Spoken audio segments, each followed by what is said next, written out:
Whenever I'd have a disagreement with my wife, nothing seems to go right with everything else in my life. Sira ang araw ko, wala ako sa sarili ko.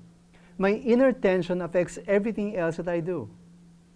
Things start to get back to normal only after I've reconciled with her, when peace has returned to our home. You know, peace is so much better than war. There is so much war going on all over the world. There are wars in the Middle East and Eastern Europe. There's so much gun violence in the US. Even here in the Philippines, the Marxist rebellion has been going on for decades. And the Muslim struggle for self-determination has been going on for ages as well. Given all that, any effort towards peace is always good news. A friend of mine is involved in the peace talks between the Philippine government and the MILF. I learned from him that peace talks can be very fragile, fraught with risks, and can collapse anytime. But every opportunity for ceasefire is such welcome news because we know at that very moment less people will be killed or harmed because no guns are being fired. On a personal level, all of us get involved in all kinds of conflict, like arguments at work, disagreement with a customer, a shouting match with your neighbor, fights with your spouse, or court litigation with an opponent.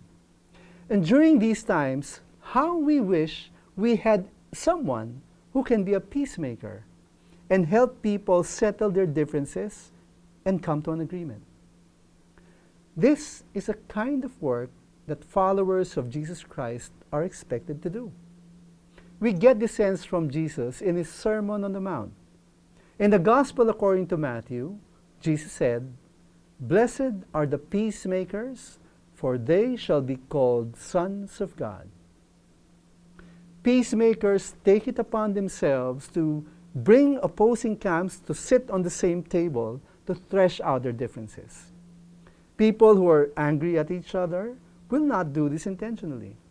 It requires a third person, trusted by both parties, to convince them to be in the same table, face to face, and begin the arduous work of clarifying issues, finding common ground, and resolving contentious issues. This is tough work.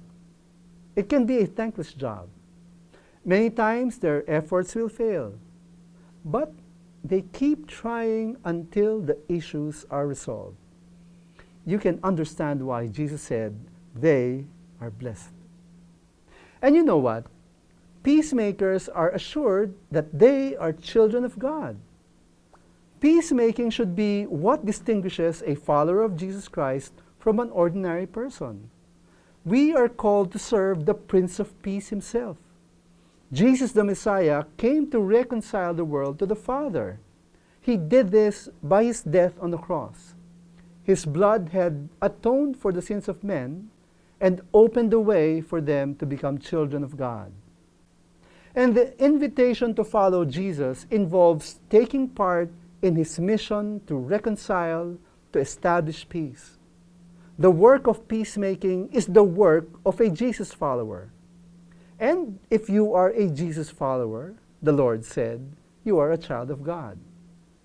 So whoever you are, whatever you do, you can be a peacemaker. Do the work of waging peace, no matter how difficult.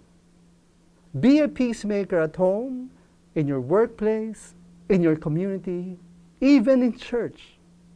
Help people in conflict find ways to settle their differences. Kung may marinig kang paninira tungkol sa isang tao, huwag mo nang dugtungan pa o ikalat pa.